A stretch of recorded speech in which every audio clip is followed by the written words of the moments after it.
I was packing my bags for our vacation when Ethan changed our destination again. This time to Bali, the exact place my sister, Chloe, had been begging to go. I stopped what I was doing and caught the knowing glance exchanged between my husband and my son. If Mom has an issue, we can always vote on it, Leo, my 8-year-old, said with a shrug. For years, whenever there was a disagreement between Chloe and me, they voted. On my birthday, I wanted to go to a nice French bistro. They voted to take Chloe to a taco joint instead. I wanted to hang our family portrait in the living room. They voted to hang an oil painting Chloe had randomly splattered together. And today the vote was once again 2-1. I lost. Again. I tried to argue. Ethan, Greece is where we got engaged. It means something. He didn't even look up from his phone. He was already booking the flights to Bali on Expedia. Both places have beaches, Luna. It's the same thing. Ethan finalized the booking. A package for 3. They only had a 3-person discount package left. You'll have to book your own ticket separately. Just like that, he grouped himself, our son, and Chloe together, leaving me entirely out of the equation. I slowly slipped off my wedding ring and booked a one-way ticket to Greece. If they wouldn't take me to the destination I wanted, I could go there by myself. Seeing me buy my own ticket, the tension in Ethan's shoulders finally relaxed. He ruffled Chloe's hair affectionately, then reached out to take my hand. Come on, let's go buy some swimsuits. Chloe and Leo have been practicing their surfing lately. They can finally show off their skills in Bali. Leo clung to Chloe's leg, looking up at her with puppy dog eyes. I bet Chloe will be the most gorgeous view on the entire beach. My son rarely used sweet words. With me, he was always cold, his eyes filled with a strange, unspoken disdain. To get closer to him, I had spent weeks learning recipes from the food bloggers he followed on TikTok. But every time I eagerly asked him how it tasted, he would gag, spit the food into the trash, and roll his eyes. Mom, your cooking is literal trash. The food actually tasted fine. I used to think he was just a picky eater. But now I got it. He didn't hate the food. He hated me, so he hated everything I did. Sitting in the passenger seat, I looked through the rearview mirror and saw Leo curled up peacefully in Chloe's lap. Noticing my gaze, he pulled a face and stuck his tongue out at me. Chloe chuckled, covering her mouth. Honestly, Luna, you and Leo must have been mortal enemies in a past life. He's the sweetest kid to everyone else, but he just can't stand you. Ethan, keeping his eyes on the road, chimed in. Yeah, Leo definitely adores Chloe. Every year when he blows out his birthday candles, he wishes Chloe were his real mom. The car went silent for a second, and Chloe's cheeks flushed crimson. She gave Ethan a shy, lingering look, then playfully tickled Leo. Stop it, you two. You're going to make Luna sad. The laughter in the car felt like hot needles piercing my heart. This was the child I had nearly died giving birth to, but ever since Chloe moved into our house, he had never been close to me again. A bitter taste filled my mouth. Ethan leaned over and unbuckled my seatbelt. Perhaps sensing my heavy silence, he planted a quick, dismissive kiss on my forehead. It's just a kid's joke, babe. Don't take it to heart. Inside the swimwear boutique, Ethan, who had been walking next to me, naturally drifted over to Chloe. Chloe held Leo's hand, and Leo held Ethan's. The sales associate smiled warmly at them. You three make such a beautiful family. Nobody noticed me standing a few feet behind them. Nobody corrected her that I was the wife and mother. My eyes burned. I watched Leo help Chloe pick out bikinis. Suddenly, he grabbed a bright yellow string bikini and ran over to me, his eyes gleaming with excitement. Mom, you should try this on. You'd look amazing. Ethan joined in, gently pushing me toward the fitting room. Go on, let's see if our boy has good taste. A tiny spark of warmth flickered in my chest. After changing into the bikini, I even stood in front of the mirror, carefully smoothing out the fabric. I thought I would walk out to some kind of compliment. But the moment I pushed the curtain open, a bright camera flash blinded my eyes. Leo had already uploaded the picture to our family Snapchat group. His childish voice was laced with pure malice. Mom's stomach scar looks like a disgusting giant centipede. Why does she always try to steal Chloe's pretty clothes and make a fool of herself? A cold dread washed over me. Right at that moment, Chloe stepped out of the adjacent fitting room. She was wearing the exact same yellow bikini, her flawless curves on full display. Everyone in the boutique turned to look at her. Oh my God, her body is insane. Her skin is so smooth, not a single blemish. She looks like a model. Who's that next to her? Look at her saggy skin and those nasty stretch marks. Yikes, put it away. I felt like I had been stripped naked and paraded through the streets. I looked at Ethan in desperation, but his burning gaze was fixed entirely on Chloe. He didn't even notice my humiliation. My phone buzzed repeatedly. The family group chat was already roasting me, calling me attention-seeking and embarrassing for a woman my age. I bolted back into the fitting room, locking the door as tears streamed down my face. Ever since Leo was born, I had tried everything to get rid of the ugly stretch marks and the C-section scar. I had fallen into severe postpartum depression and body dysmorphia. Back then, Ethan used to hold me, whispering that they were stripes of honor and marks of love. Even Leo, when he was younger, would kiss my stomach and tell me I was the prettiest mommy in the world. But today, they had ripped that half-healed wound wide open, letting it bleed in front of everyone. Outside the door, I heard the muffled snickers of my husband and son. That'll teach Mom a lesson for complaining about Chloe leaving her stuff around the house last week. I slid down the wall, weak and numb, until Ethan's voice finally called out, telling me it was time to go home. As we walked out of the store, Chloe gave me a smug, triumphant smirk, swinging her heavy shopping bags. Luna, next time you buy clothes, maybe ask for my opinion first? Wearing the same outfit is kind of embarrassing for you. Leo burst out laughing, scrambling to help Chloe carry her bags. Ethan tossed a cheap plastic pearl hair clip into my lap. You're not a teenager anymore, Luna. You need to accept your body for what it is. Classic, mature things like pearls suit you much better. My nails dug deep into my palms. It wasn't that pearls suited me. It was just that, in Ethan's eyes, I was only worth the cheap freebies that came with Chloe's purchases. Chloe wrapped her arm familiarly around Ethan's. Ethan, I still need to get some sunglasses. Ethan grabbed my wrist, pulling me backward with force. Don't go home yet, we have more shopping to do. I stumbled. The sharp edge of a designer shopping bag sliced right across my forearm.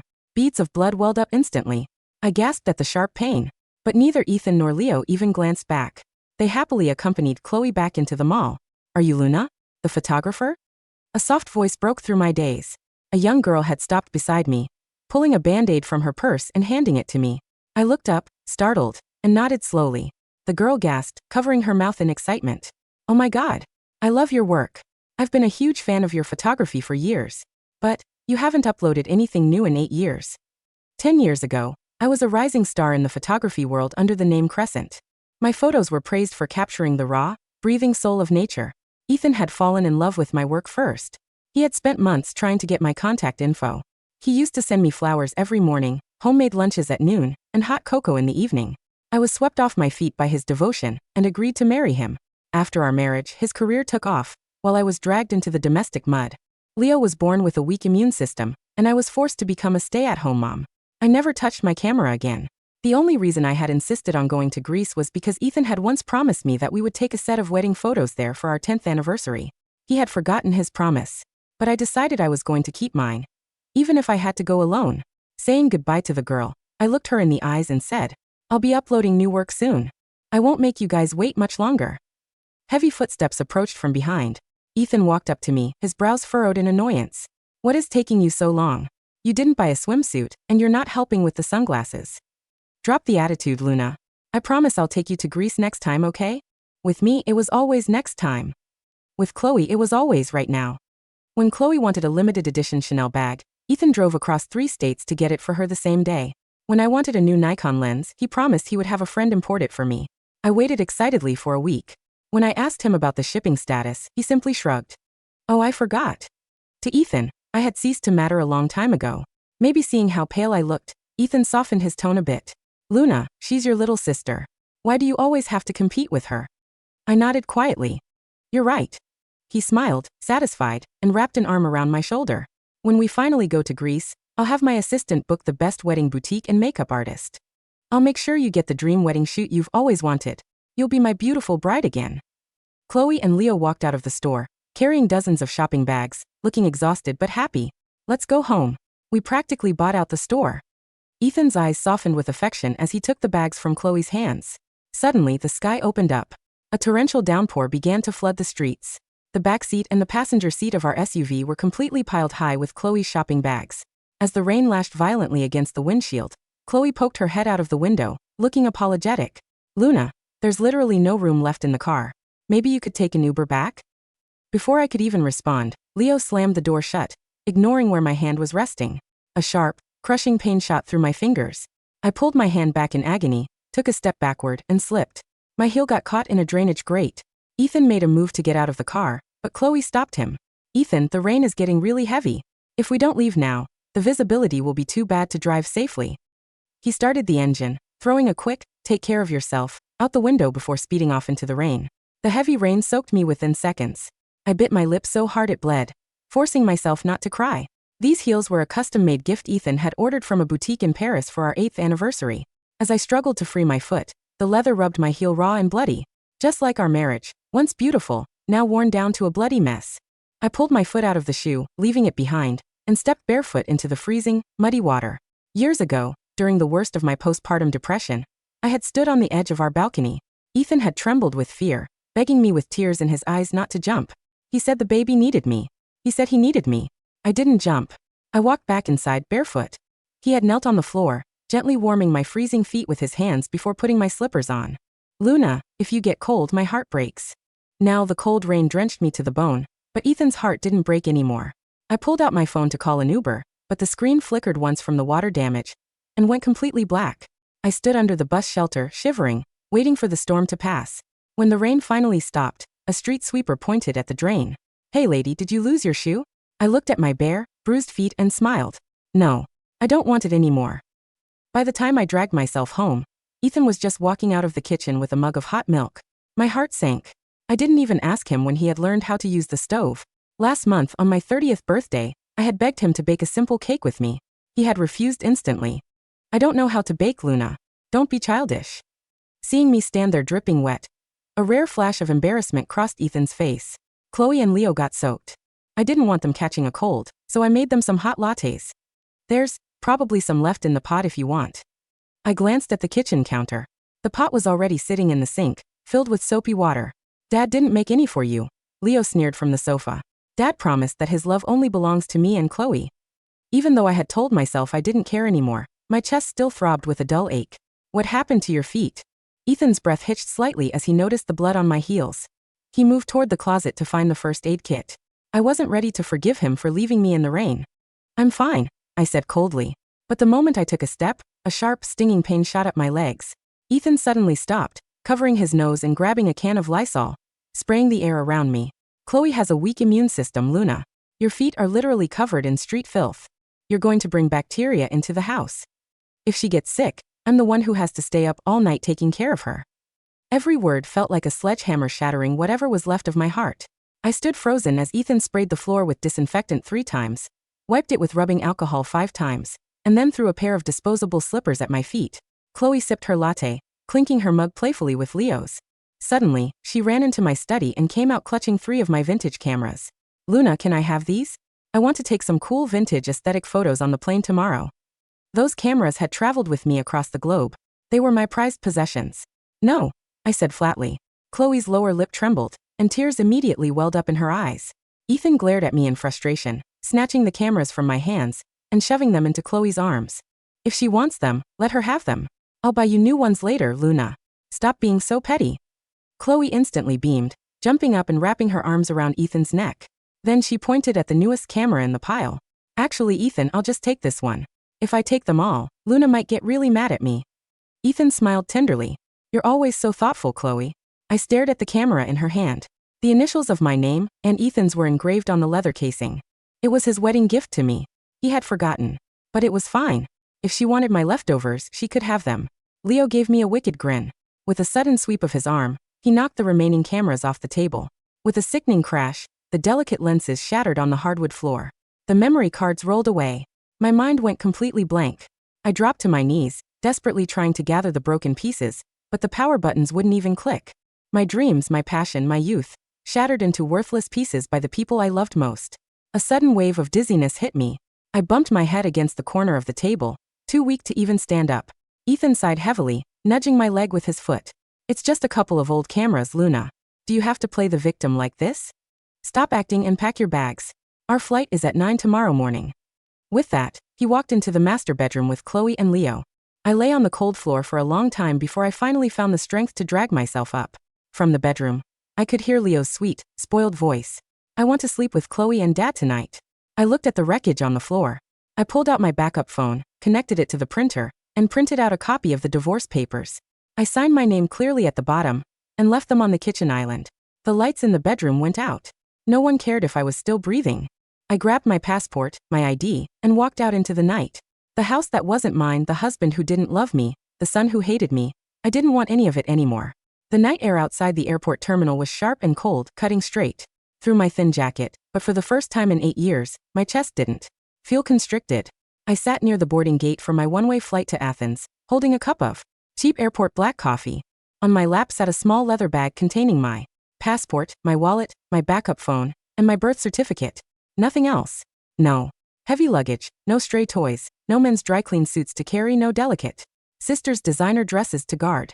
I pulled out my backup phone, ejected my old SIM card, and snapped it cleanly in, half before dropping the pieces into the bottom of my paper coffee cup. The woman sitting across from me gave a faint, sympathetic smile. Bad trip? I looked down at the dark, swirling coffee, then up at the dark tarmac outside, the window where a silver jet was refueling. No, I said quietly. The best trip of my life. 10 hours later, as the plane broke through the morning clouds over the Mediterranean, the rising sun painted the whitewashed cliffs of Santorini in brilliant strokes of gold and azure. Looking out at the endless expanse of blue, the ghost of a smile touched my lips. 10 years ago, when Ethan first courted me, he promised we would spend our 10th anniversary in Greece. He promised he would stand on those blue roofs, look into my eyes, and tell the world that the famous photographer Crescent was his muse. He had forgotten. But as the wheels touched down on the tarmac, I realized something wonderful. I didn't need him to remember. I didn't need his vote. I didn't need his permission to live. Back across the globe, the morning sun lit up the kitchen island of the house I had just abandoned. Ethan walked out of the master bedroom wearing his vacation linen shirt, rubbing his eyes. Beside him, Chloe glided out in an oversized silk robe, holding Leo's hand. Dad, I'm hungry. Make those chocolate chip pancakes Mom usually makes before trips, Leo demanded, tossing his iPad onto the couch. Ethan chuckled, walking into the kitchen. All right, sport. Let's see if your mom left some in the fridge. He reached for the mug of coffee he expected to find waiting on the counter. There was none. The kitchen was dead silent, cold and pristine. The dishes from yesterday were still stacked near the sink, and the floor where Leo had smashed my vintage cameras was swept clean of glass, but the broken black plastic bodies of the lenses were gone. Then, Ethan's eyes fell onto the center of the kitchen island.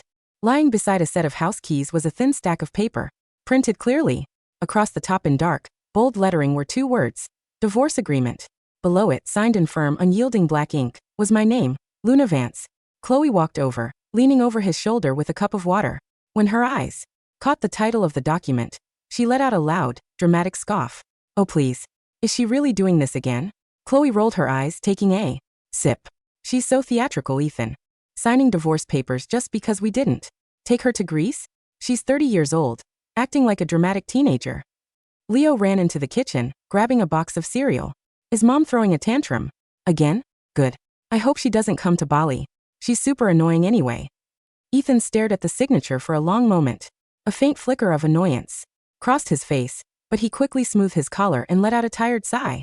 She's just trying to force me to cancel the Bali trip and buy her a flight to Greece, Ethan said, tossing the papers onto the counter with a careless flick of his wrist. She does this every time she feels left out. Leave it. We have a flight at 9. She'll see we left without her, freak out, buy her own ticket to Bali, and come crawling back to the hotel tomorrow morning to apologize. Exactly, Chloe chimed in, wrapping her arm around his waist with a sweet smile. Let her cool her heels at home for a couple of days. She needs to learn that she can't always get her way. Ethan grabbed their suitcases, packed them into the SUV, and drove to the airport. In his mind, he was entirely certain, by the time they landed in Indonesia, Luna would be blowing up his phone with tearful apologies. Bali was supposed to be a dream. By the second day at the 5-star beachfront resort in Seminyak, Ethan was sitting on a lounge chair, his head pounding with a vicious migraine. The resort was stunning, but the reality inside their luxury suite was an unmitigated disaster. Without me there to pack Leo's medicine, pack his specific sensitive skin sunscreen, organize his clothes, and handle his finicky eating habits, the 8-year-old had turned into a nightmare. Dad, my stomach hurts. The food here is gross. I want Mom's chicken soup. Leo screamed, stomping his feet on the wooden deck of the private pool. He was red, badly sunburned, and covered in mosquito bites because no one had remembered to apply bug spray. Ethan rubbed his temples, feeling exhausted. Leo, stop screaming. Chloe is trying to film a TikTok.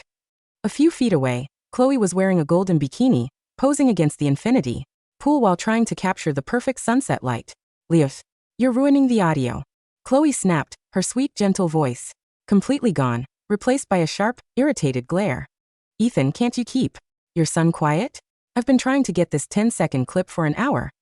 Leo blinked, startled by Chloe's harsh tone. In the past, whenever Leo threw a tantrum, Chloe would give him a sweet smile, pat his head and say, "Oh, sweetie, your mom just doesn't understand kids like I do."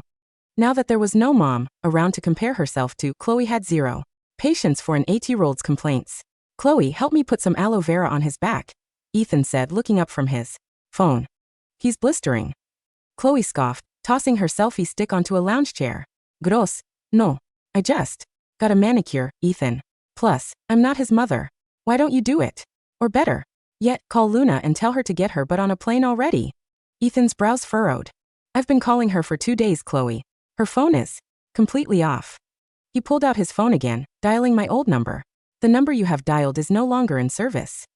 A strange, cold prickle of anxiety touched the back of Ethan's neck. He opened WhatsApp, WeChat, Snapchat, and Instagram.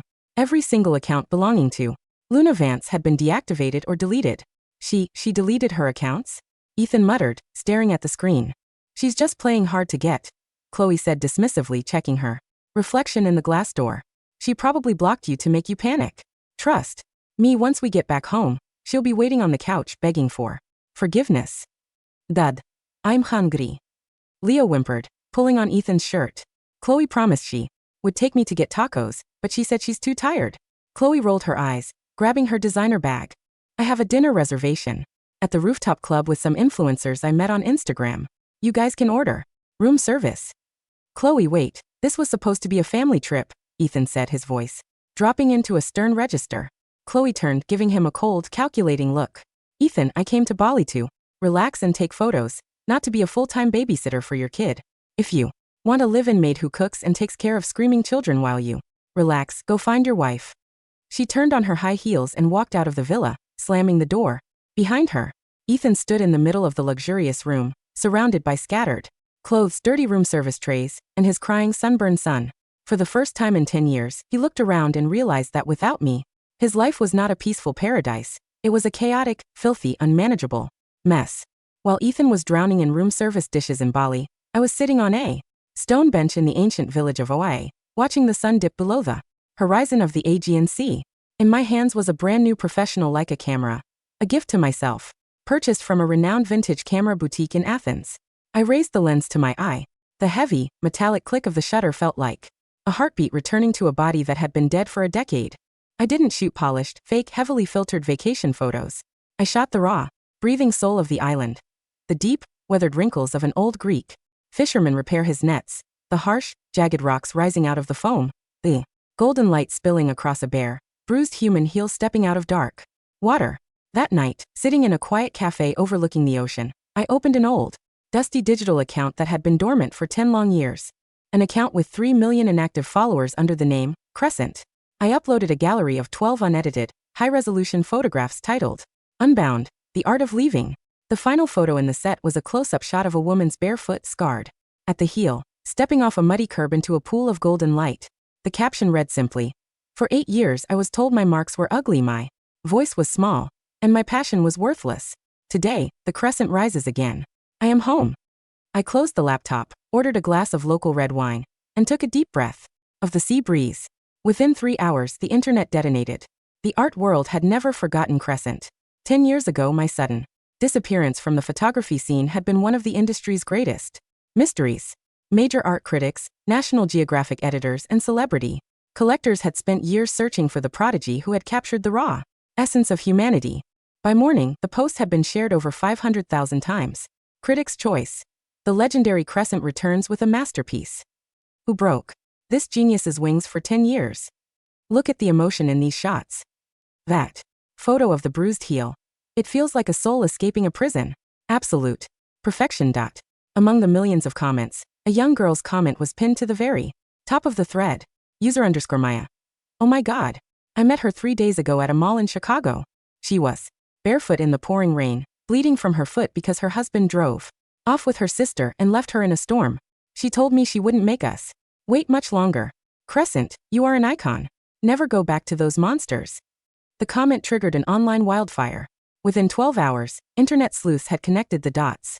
They tracked down the public Snapchat post that Leo had posted 3 days prior, the image of my C-section scar with the vicious caption mocking my body. They found Ethan's public business profile, Chloe's influencer accounts, and the public records of our marriage. The story spread like liquid fire across TikTok, Twitter, and major news outlets. Renowned artist Crescent, abandoned in rain by husband and sister before reclaiming her glory in Greece.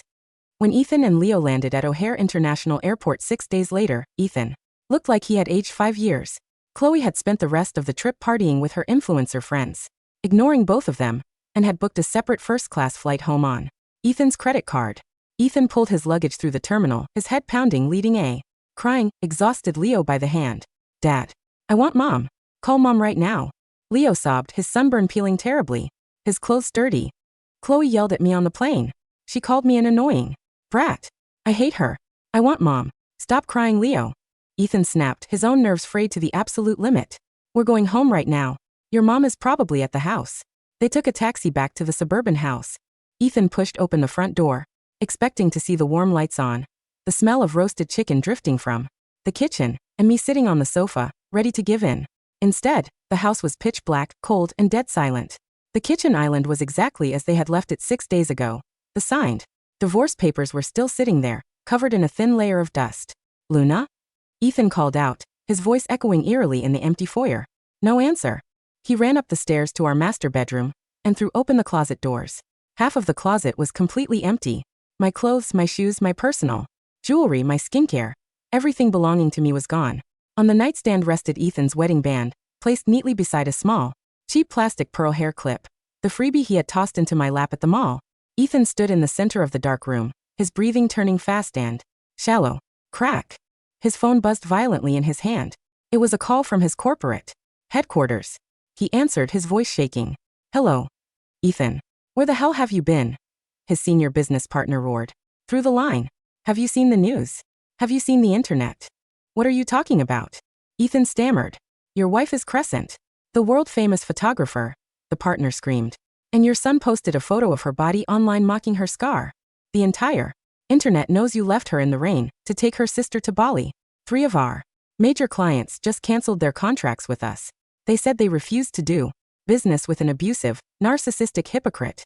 Ethan felt the floor tilt beneath his feet. What did you say?" "Luna is Crescent. Go look at the news, you complete idiot. Our stock is plunging.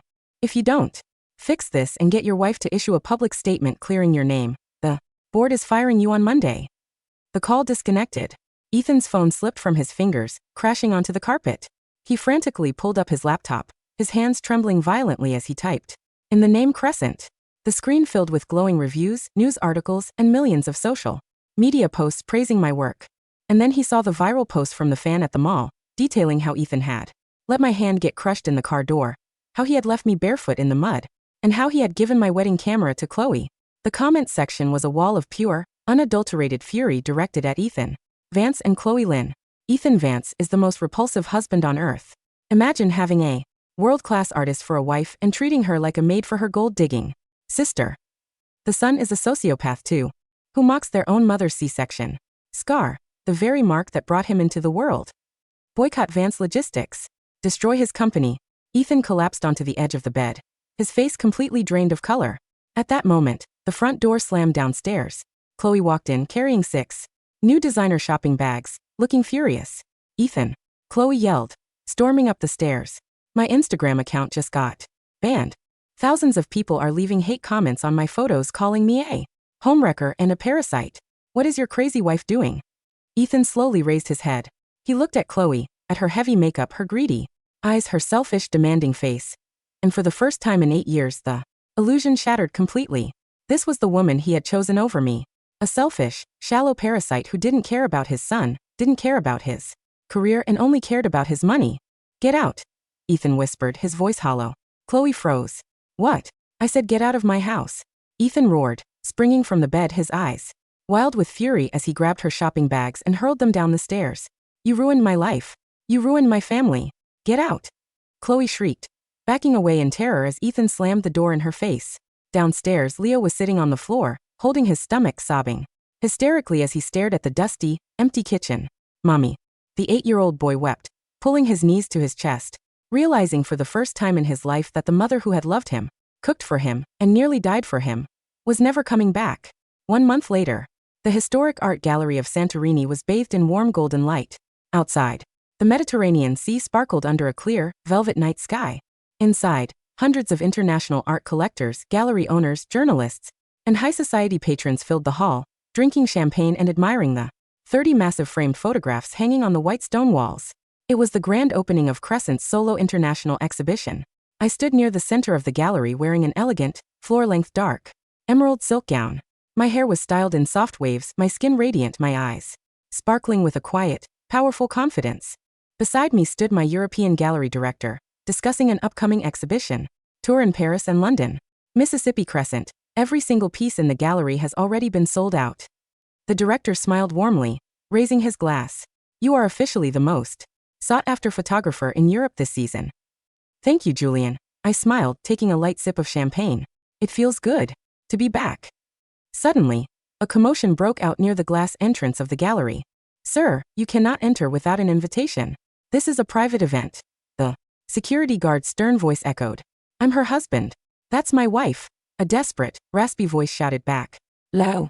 Go through. Go find your mom. The crowd parted in confusion. A small, dirty figure ducked under the velvet rope and sprinted into the center of the room. It was Leo. The 8-year-old boy looked thin, messy, and pale. He was wearing rumpled clothes, his eyes rimmed with red, tears streaming down his face. Right behind him, a man pushed past the security guards. It was Ethan. He looked unrecognizable. The polished, handsome, arrogant corporate executive was gone. His suit was wrinkled and cheap, his hair unwashed, his face gaunt, with dark, hollow circles under his eyes. His company had gone bankrupt too. Weeks ago, his reputation destroyed, his house foreclosed. When Leo saw me standing under the gallery lights, radiant, stunning, surrounded by elite artists and wealth, he froze. Mom. Leo whimpered, his childish voice trembling as he took a tentative step forward. Ethan stopped beside him, his breath coming in ragged, desperate hitches. His eyes locked onto me, filled with a blinding, agonizing mixture of shock, awe, and deep regret. Luna. Ethan choked out, his voice cracking. Luna. It's really you. The entire gallery went dead silent. The journalists instantly recognized them from the viral news stories, and dozens of cameras began flashing quietly in the background. I didn't panic. I didn't hide. I held my champagne glass gracefully, looking at them with a calm, cold detachment, as if I were looking at two strangers who had walked into the wrong room. Ethan. Leo, I said smoothly, my voice carrying clearly through the silent hall. You are intruding on a private exhibition. Mommy. Leo suddenly threw himself forward, collapsing onto his knees at the edge of my silk dress, grabbing the hem of my gown, sobbing uncontrollably. Mommy. I'm sorry. I'm so sorry. I threw away Chloe's bikini. I burned the pearl hair clip. I miss your food. I miss you cooking for me. Please come home, Mommy. I'll never mean to you again. I promise. The 8-year-old boy wept bitterly, burying his face near my shoes, begging for the mother he had tormented. I lowered my eyes, looking down at my son. In the past, if I had seen a single tear fall from his eyes, my heart would have broken into 1,000 pieces. I would have dropped to my knees, pulled him into my arms, and apologized for things that weren't even my fault. Now looking at his weeping face, I felt a faint, dull pity, the kind of pity you feel for a stranger's misbehaved child in a grocery store. Leo, I said softly, stepping back gracefully, pulling the hem of my dress out of his small, dirty hands.